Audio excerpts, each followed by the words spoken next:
Baik, di sini kami merangkai rangkaian sinkronus down. Pertama itu pasang kabel dari switch 1 sebagai clock ke pin 1 IC. Lalu selanjutnya hubungkan kabel dari pin 1 ke pin 6 jumper clock.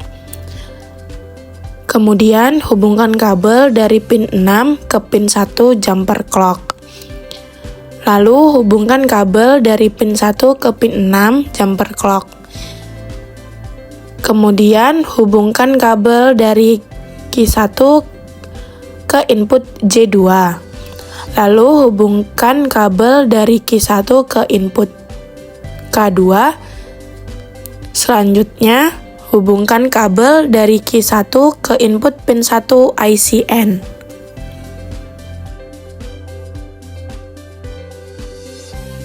Di sini kita menghubungkan kabel dari Q bar 1 ke lampu LED 1, lalu menghubungkan kabel dari Q2 ke input pin 2 ICN.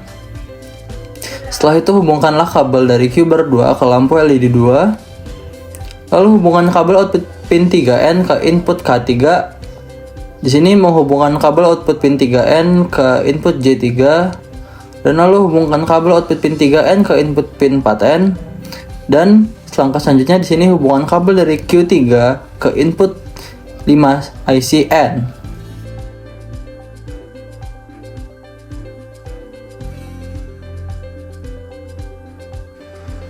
Lalu selanjutnya kami menghubungkan kabel output dari pin 6 ICN ke input J4. Juga kabel output dari pin 6 ICN ke input K4. Lalu kami menghubungkan kabel dari pin Q bar 3 ke lampu LED 3. Juga kami menghubungkan kabel dari pin Q bar yang 4 ke lampu LED 4. Lalu selanjutnya kami menghubungkan Arduino ke breadboard untuk melakukan percobaan input.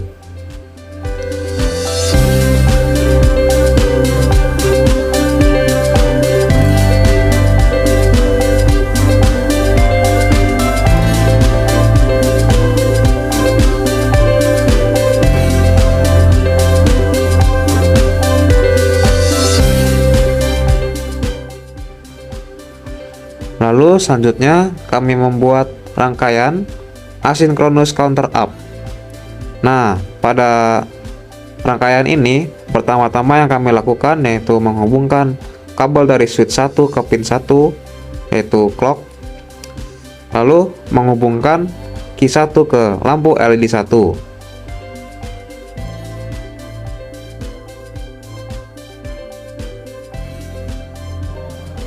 Lalu hubungkan output Q2 ke lampu LED nomor 2. Lalu hubungkan Q3 ke lampu LED nomor 3. Lalu hubungkan output Q4 ke lampu LED nomor 4. Lalu hubungkan kabel dari output Q bar 1 ke pin 6 IC pertama sebagai clock ke nomor 2. Lalu hubungkan kabel dari output Q bar 2 ke pin 1 IC kedua sebagai clock nomor 3.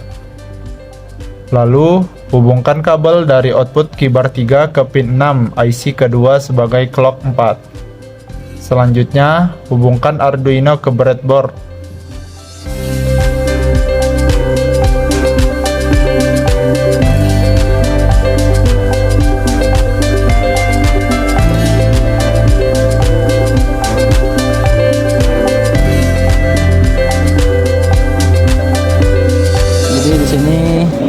Saat kita mencoba rangkaian syn down, dapat terlihat di LED-nya bahwa LED tidak mati dan hidup. Nah, seperti barusan tidak hidup secara berurutan.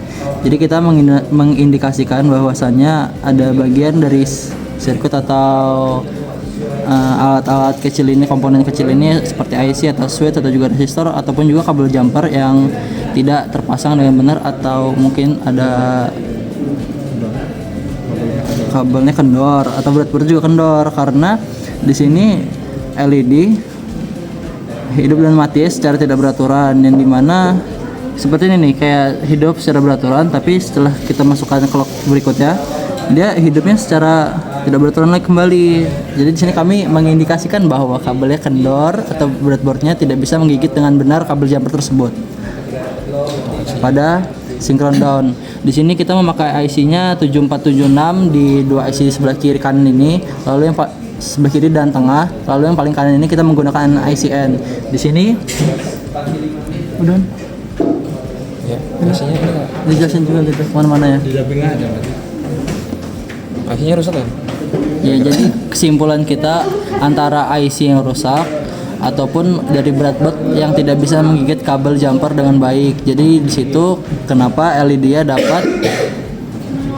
tidak dapat beroperasi dengan baik, yaitu di mana LED-nya jumping saat dimasukkan clock. LED yang hidup tidak sesuai logika. Tidak berurutan. Jadi di sini kita perangkaian yang kedua, yaitu adalah asynchronous up. Di sini dapat dilihat, silakan teman saya untuk mencoba demonstrasi clock ya. Itu nyala semua. Di sini lampunya nyala semua untuk default. Lalu, Tapi pas dimasukin logikanya tidak berurutan gitu. Tuh. nah dapat dilihat di sini LED tidak berurutan saat dimasukkan. Jadi kami mengindikasikan bahwasannya IC itu kemungkinan tidak terbaca dengan baik, dan situ juga ada indikasi bahwa breadboardnya tidak dapat menangkap IC ataupun kabel jumper secara baik dan benar. Di sini karena lampunya hidup semua, jadi kami menyimpulkan bahwa tidak ada kabel yang kendor, tetapi mungkin IC-nya yang bermasalah sehingga lampu LED-nya tidak bergantian secara urut sesuai dengan logikanya.